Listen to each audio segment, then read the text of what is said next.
Hi, and welcome to Voices of the Vietnam Era. My name is Matt Albright, Director of the Center for American Values. I'm here today at the Pueblo City County Library District as part of the All Pueblo Reads program. This year, we're focused on The Things They Carried by Tim O'Brien in the Vietnam era. Tonight, we have a very special guest, Colonel Charles Bogel. Each Thursday night at 6 p.m. of October, we'll be bringing you different voices of the Vietnam era, talking about their personal experience during the Vietnam conflict, at home and abroad. Colonel Charles Bogel, our guest tonight, flew 841 hours of combat helicopter flying. He is an amazing gentleman and has done many things for our community since he's been here. And tonight, we get to hear about his time during the Vietnam War. Charles? Hi, Matt. Hi. How you doing tonight, sir? We're going to keep this a little bit light as we do. I mean, it's a very serious topic, but we're going to talk about some serious stuff. But I always like to start. Tell us a little bit about where you're from and where you grew up. Originally from Oklahoma City, Oklahoma. Graduated from high school there, went to Oklahoma State University, went through ROTC there with a degree in mechanical engineering. And after graduation, in 1964, had a little period of work before I reported on active duty in August of '64, and went through infantry basic course and then flight school and then a year in Vietnam. You and I spoke, I know your story a little bit, and I'm really happy to share it with these folks that are watching today and will be watching in the future. When you joined ROTC, did you have any expectation of being in war at the time? No. Vietnam was pretty quiet in 1959, at least to most of us. And it was a land grant school. And so by choice, whatever, you had to have ROTC for a couple of years. And so I just thought I would do that. And then things moved from one thing to another over the period of time. No, I had no idea that I would actually have extended active duty or end up with 30 years of active duty in reserves. Yeah, 30 years, that's an amazing career. And we'll talk a little bit later in this program about your continued passion for our veterans even now. But at the time, how old were you when you graduated? I was 23. So an old guy. Yeah, relative. Well, I had an engineering degree, and with the hours ultimately with advanced ROTC, I took a little longer. I took 5 years to get my BS. And when I went on active duty, at that time, a lot of the aviators were warrant officers. A lot of them had taken an alternative, join the Army rather than go to college and stuff like that. So I was kind of an old man for being a second lieutenant. Sure. And then how long, what was the process between graduation and did you find yourself in Vietnam or was there a period? Well, actually, I worked the summer after graduation for a utility company in Tulsa and then reported to active duty in August of '64. That went kind of as normal. Came to Fort Walters, Texas to start my flight school. And really that was some of the early buildup as far as the program for Vietnam goes. And our classes at Fort Walters, they started upping the class size and such like that. But Fort Rucker, the second advanced aviator training, wasn't ready for us. So we spent some time at Fort Rucker between classes. And then I reported Fort Rucker in the latter part of '64 and was one of the first to get orders, but I had orders for Germany. And through the 9 months or so of our flight training program, I was one of the last ones to get my orders revised from Germany to Vietnam. And then I had a period of time at Fort Rucker after getting my wings that was really beneficial to flying with the Department of Tactics and stuff like that, that kind of took some of the school experience off of it and gave some practical flying experience. And just to remind our younger viewers, the combat helicopter was a relatively new concept in a way. I mean, 20 years or so at the time. Yeah. Uh, we luckily we had the Huey, which really made a difference, turbine powered and stuff like that, and it helped a lot of us get through flight school compared to the old reciprocating engines on the H-19 and some of the other aircraft. But we were literally writing the book as far as helicopter use, and throughout the war, and it was very key to the tactics and such in Vietnam. So why helicopters? I mean, there's a lot of different things you could have done. I've met numerous Vietnam veterans, and the helicopter pilots are few and far between that I get to speak with. How did you get into the helicopter? Well, when I was an undergraduate, they offered flight training at the school, and gosh, at that, and realizing in the 1960s, they said, well, we'll teach you how to fly. We'll get you a private license. And of course, that was fixed wing. And I thought, gosh, it'd be a long time before I would be able to afford to take private license. So I got my private license. They had a good flight school there at Oklahoma State. And so, it was flight school, and they said, oh, well, we're not going to be a fixed wing pilot. You're going to fly helicopters. And it was kind of a, oh, well, okay, that'd be another adventure. And interesting, it was just like I was going to be a graduate engineer, so I applied for the Corps of Engineers, and they said, oh, well, you'll be an infantry lieutenant.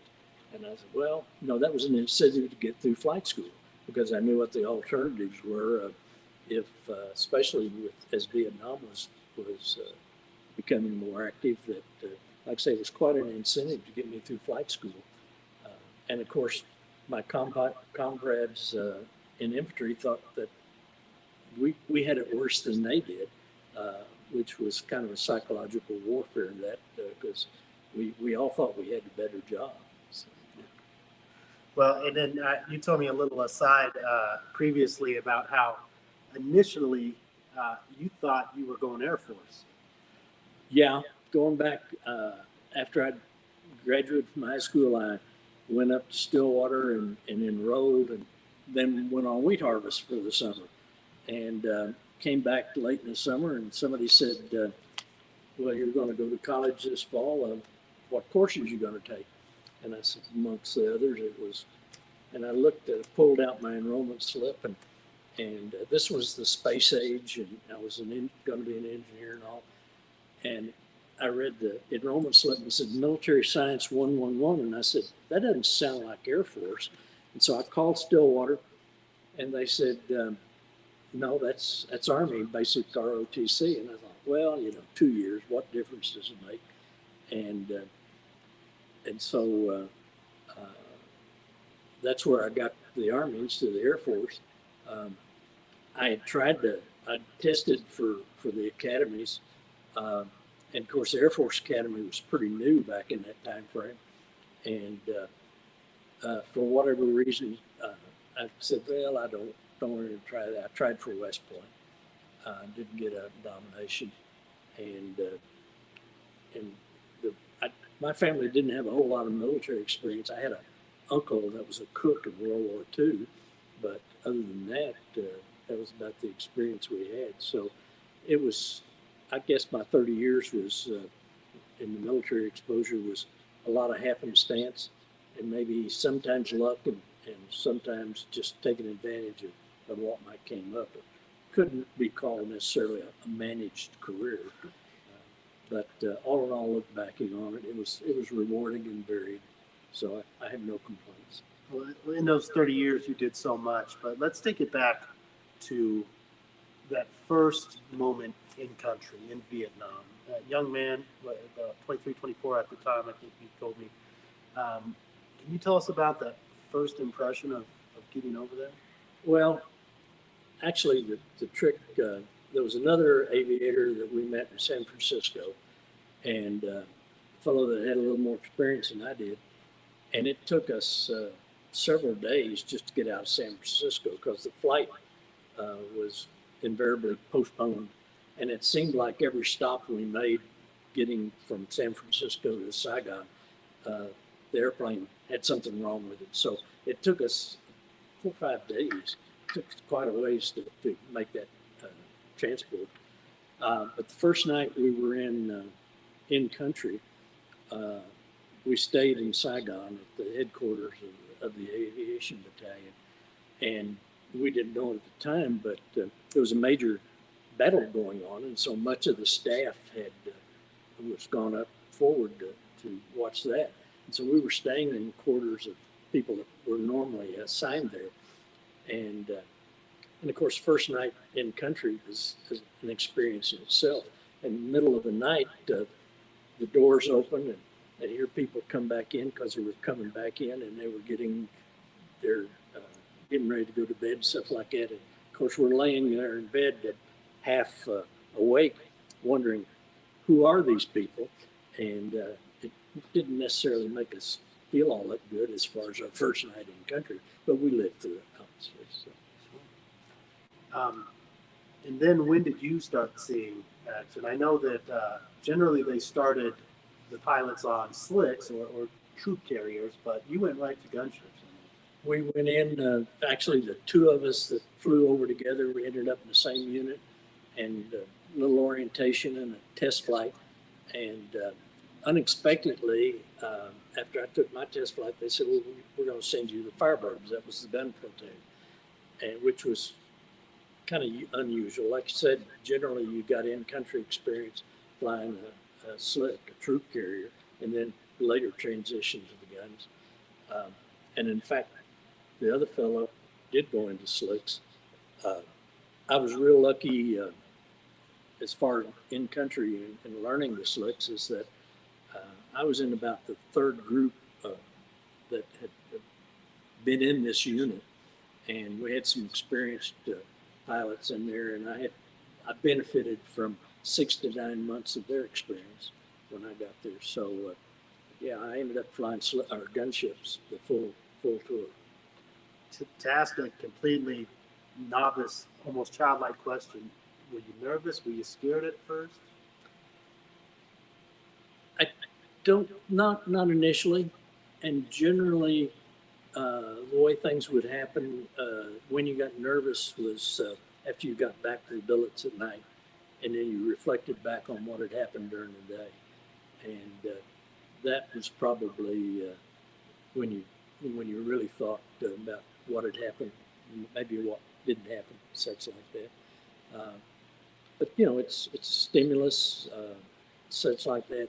When you got into action, it moved fast, and you really didn't have time to think about it for the most part. And you definitely saw a lot of action. As I said before, 841 combat flying hours. Also, the air medal with 31 clusters, meaning essentially 31 air medals. Yeah. A V for Valor, and the Distinguished Flying Cross. It's an honor to be with any veteran, but that's amazing, sir. And thank you for your heroism and what you did. Are you comfortable or open to talking about any of those particular actions? Yeah. Lived with it for 50 years, so it's. But before we go there, something I know you and I spoke about, just to do a little aside before we talk about, why do you believe it's important for veterans of your era to talk about their experience? Well, it's healthy. I think one of the things when I got off active duty, I came back from Vietnam, was an instructor at Fort Walter for a while, and I was offered a regular Army commission to stay on active duty, and I chose not to. I did get in the reserves. Basically, I had spent 5 years getting an engineering degree, and I wanted to try that. And I was a little older than a lot of my cohorts.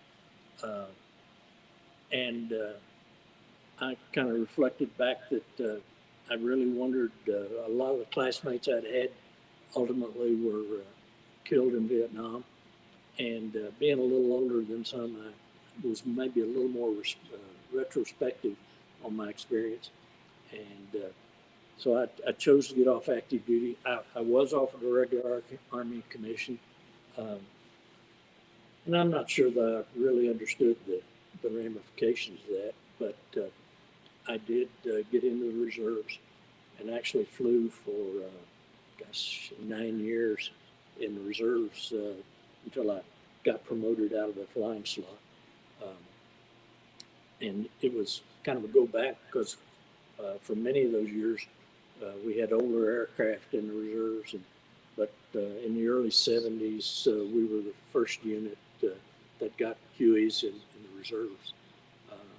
And so it was, but it was also a time that a lot of fellows came off active duty, got in reserve units. So there was a situation where at least once a month, and as we flew and stuff, we had, a comfortable situation with fellows that had similar experience. And I think it probably helped a lot of us transition to the non-military, the civilian community, and kind of protect us in some aspects, because that was trying times. Yeah, it sure was. And just to point out one fact, you said a lot of the gentlemen that you had gone to school with didn't make it home. I believe you told me 1/3 of them didn't make it home. About, and most of it, there was few. In fact, I lost a stickmate on the first tour that was killed in a non-aviation accident. A number of the fellows that classmates that stayed on active duty at subsequent tours and were killed in their second or third tours. Well, we do this one to honor them. I think every time we talk of these stories, whether it's your generation to mine, my generation to the next one down, this is why we do it, is to remember those men and women that didn't make it home, and to thank you and welcome you home that came home during a tumultuous time.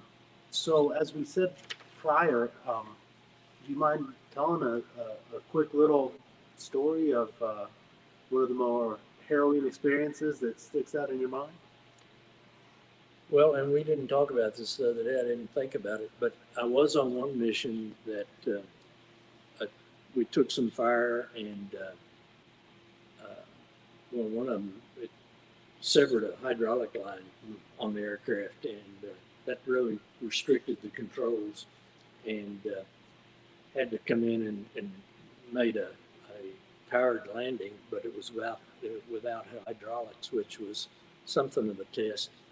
And then another time, couldn't necessarily attribute it to ground fire, but we had ultimately fought in an engine, had damage to it, and we lost power slowly. I mean, the engine didn't die, but it just had less and less power, and so we couldn't hold the altitude, and ended up getting back to our home station in Benoit and getting it on the ground safely. But then it was a matter of seeing if we could move it to a regular parking spot, and the aircraft really didn't have enough power to move it. So we just let the engine, cut the engine off, and had to tow the aircraft to a parking spot. So, there was that. And then typically, as a flying a gunship, we would escort the troop carriers on a combat lift as they were coming into an area,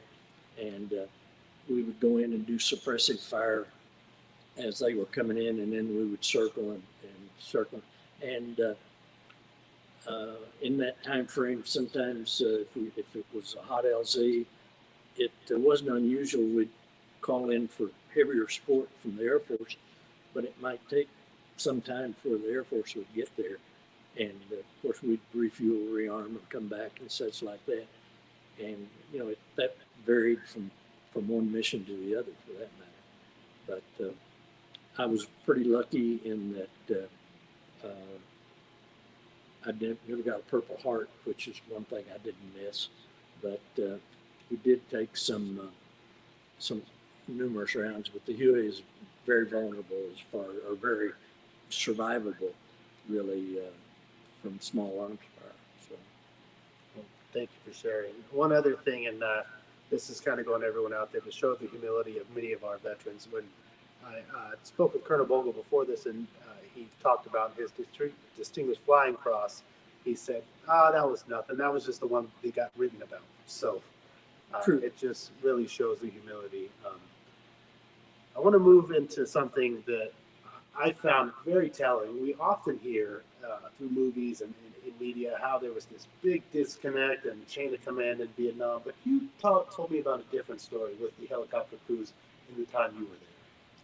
Well, I think probably relating, there I was even as an aircraft commander, as a first lieutenant, and we'd take a fire team in and we'd get pre-brief if we were going to support ground troops. And, typically we would go in and we're talking with captains and majors or maybe higher. And here we are as lieutenants. And we'd have a lot of responsibility. And obviously we, after a period of time, were our experts as far as helicopter gunnery and support. But we were really respected as peers, and it was an unusual degree of responsibility. And I think matured a lot of us real fast as it related to the mission because, like I say, we were dealing with really folks that had been infantry leaders or artillery leaders and had a lot of seniority on most of us. Well, and you talked about the year you were there. That was really a major change in the war for that year. I believe you said there was 100,000 troops when you got there. And by the time you left, there was almost 300,000. Is that correct? Yeah, I think it was actually a little over 300. And, we thought we were getting pretty dominant, with U.S. forces in South Vietnam. And we basically said, if we get to 500,000 troops here, this will be finished. We'll be able to control the situation. And that was 10 years before the war actually ended. Yeah. So one thing I'd like to talk about, I know it's a difficult topic, the loss. You talk about your passion for veterans and your time after service, and you told me there's a very special reason where that stems from. Well, I lost a younger brother. There were 4 of us, and I'm the oldest. And the brother younger than I am, about 3 years, he was a teacher. Went to OCS, actually was commissioned to infantry and ended up choir director, which was probably the best for him and for the Army. Younger brother followed my path more and went through flight school, and the 2 of them were on active duty at the same time. He was a younger brother aviator, went to Vietnam, and actually extended his tour so that it wouldn't conflict or in such that the other brother might get in orders for Vietnam. He had been stationed and had a tour in Korea. He extended, was actually flying classified missions and was shot down and killed. And so that was a test for all of us. Had a younger brother that was the youngest brother that was in college, and it was difficult for all of us, and it's taken years to overcome. Would you be gracious enough to talk a little bit about your work with veterans now and how your passion for the war on terror, the veterans of this more modern war? Well, I guess once I retired and moved to Colorado, the first involvement was kind of more tied to Vietnam. I got a call on a Sunday night that there was an effort to take a Huey from a museum in Texas and fly around to the different academies and end up in the Smithsonian. And this friend called me on Sunday night and said, there's going to be a meeting in Colorado Springs. You ought to be up there. And I said, okay. And it was an old warrant officer friend of mine. And so sure enough, I went to the Springs and we had a meeting, and I met a fellow that had previously moved to Colorado that was in the Springs that I saw there, and so we were connected, and we ended up basically coordinating the agenda of Huey's 091 here in Colorado for about a week, and I had the privilege of landing it on Main Street near the convention center here in Pueblo while it was on display, and we had speeches in front of the Medal of Honor display and stuff like that. And I was involved in that through the delivery of the aircraft in Washington to the Smithsonian. And then that organization transitioned into supporting some of our, this was in the early 70s, we were providing mobility devices, the iBot, to handicapped veterans. And so got involved in interviewing and getting to know a lot of physically handicapped veterans from the early part of the post 9/11 war. And we provided the iBots to those. And that got me a lot of experience in the younger veterans, and actually with some of the contacts I'd cultivated here in Colorado, I got involved with the retiree council at Fort Carson and have been on it, gosh, ever since. In fact, I'm chairman of the retiree council at Fort Carson now. But had an opportunity while we were looking for handicapped veterans. I went to one of the campaigns that the Coalition Salute America's Heroes had in Orlando, and went down there with the intent of interviewing and for possible candidates for iBot recipients that we were donating, and got familiar with their program and some of their initiatives, and we're impressed. It was an event where they brought families and veterans down there and had all kinds of support for them and everything. But then several years later, actually about 7 years ago, some of our efforts here were kind of accumulating, and I was talking to an old friend that had been with the coalition for some time, and I said, we got a lot of things going here, and he said, well, we have a new president of the coalition. Why don't you work up an agenda for 2 or 3 days, and we'll try to get him to come out, because he's probably never been to Colorado, and be interesting on what you're doing out there. So in turn,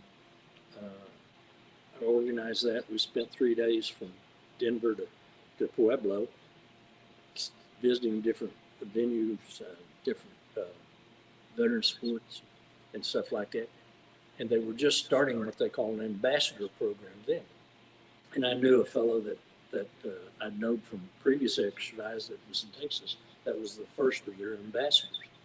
And it's just spokesmen and promoters for the effort. Well, before the president of the coalition left, I was the second ambassador. And because I thought the program really had value, and I just, the president and I just hit it off. We liked it. Well, several years as an ambassador, and then he said, well, would you come on our board of directors? And I said, okay. And I'm the westernmost member of the board of directors. The headquarters for the coalition is in Virginia. And the new president of the board, by the way. As of a week ago, I'm assuming the presidency of the board of directors, yes. Well, it's an amazing effort you have there, and you can learn more about the Coalition to Salute America's Heroes. You can look it up online. It's a great organization. I want to finish with this. Whether it be a veteran from the modern era or a veteran from the Vietnam conflict or anywhere in between or prior, what is one message you would like to take this opportunity to say to your fellow veterans? I think it's healthy for us to cope with what we've experienced with, to be associated with other veterans. We've got a chapter of Vietnam Helicopter Pilots Association here in Colorado that, it's a bunch of old men now, but we still can coordinate and commiserate with each other. It may not be so easy for us to talk across the generations, but I would encourage we've all got something to share, and it's good ventilation. It's good way to get support that sometimes we don't get in the civilian community, but it certainly helps fill a gap in a lot of our lives. And I would encourage, whether it's through the American Legion, VFW, or whatever else, to try to find a group that you're comfortable with and that you can socialize and be supportive of each other on. I think it's healthy for all of us. I think that's great advice. Well, once again, thank you so much, sir, for your time and coming down here. A little bit of a drive. Lives in Custer County, but definitely passionate about our public community. Well, thank you all for joining us and watching this first installment of Voices of the Vietnam Era. Again, stay tuned and keep watching these videos every Thursday night, 6 p.m. or check them out online, and follow up on the All Pueblo Reads program, Tim O'Brien's The Things They Carry. Thank you.